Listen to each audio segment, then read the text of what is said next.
J'appelle ça de la discrimination à l'emploi caractérisée et qui est une lecture de la loi qui est...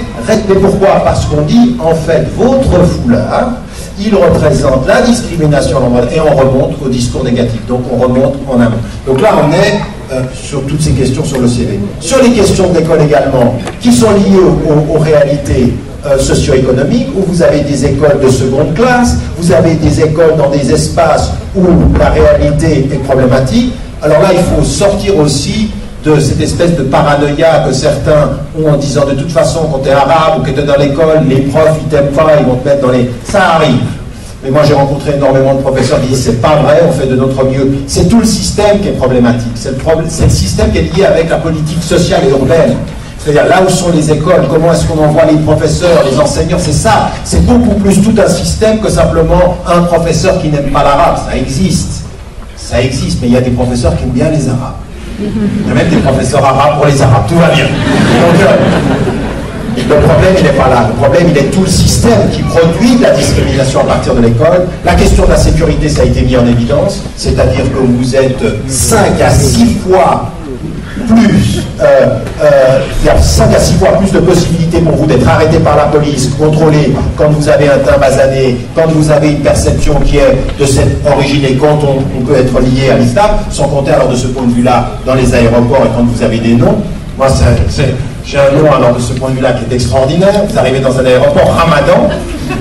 Je suis pratiquement, à chaque fois que je quitte le territoire européen, je suis choisi par hasard pour être à nouveau contrôlé. C'est randomly. Elle dit, bah dis donc, le nom Ramadan a l'air d'avoir des connotations tout à fait particulières avec le hasard de vos ordinateurs. Donc en l'occurrence ici, vous avez ceci. Et ça, c'est des réalités, mais ça, moi j'en rigole.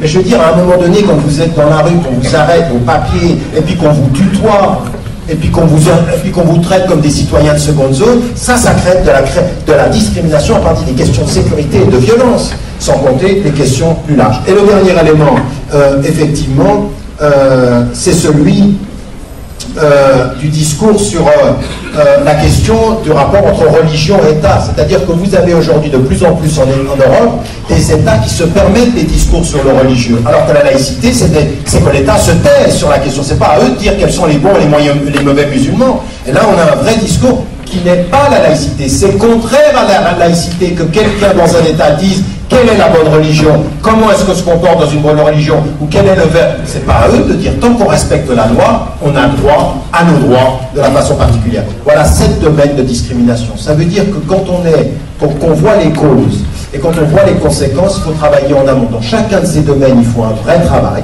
qui est un travail qui refuse la pensée victimaire, qui est un travail de conscientisation, qui est un travail de spécification. Quel est le problème dont on parle? Qu'est-ce qui est en train de se passer là? Comment est-ce qu'on développe une politique scolaire? Comment on développe une politique sécuritaire? Comment est-ce qu'on développe une politique du discours? Comment une politique de perception des gens? Comment est-ce qu'on change ça? Ça veut dire de la responsabilisation dans chacun des domaines. Puis ensuite, en amont, on remonte pour pouvoir travailler avec les autres, c'est-à-dire ceux qui vivent les mêmes processus de discrimination, et pas simplement ceux qui les subissent, parce qu'on a énormément de femmes et d'hommes qui ne subissent pas, mais qui se rendent compte de ce qui est en train de se passer, et qui sont les alliés objectifs des citoyens responsables. Et là, il faut un travail qui est surtout pas de s'asseoir en disant on n'aime pas les Arabes, on n'aime pas les Marocains en Belgique.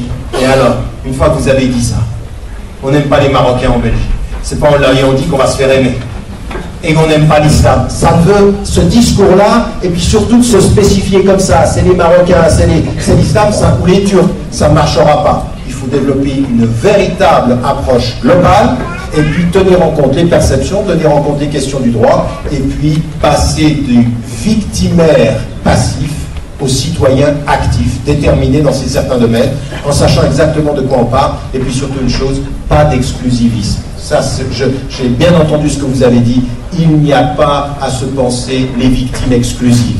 Il y a des personnes qui sont marginalisées, elles sont nombreuses, et de la même façon qu'il ne fait pas bon être musulman, il ne fait pas bon être rome, mais il ne fait pas bon être noir, il ne fait pas bon être femme dans certains milieux, et dans tout cela, il faut tenir l'idée que c'est un travail commun et collectif à mener. Merci.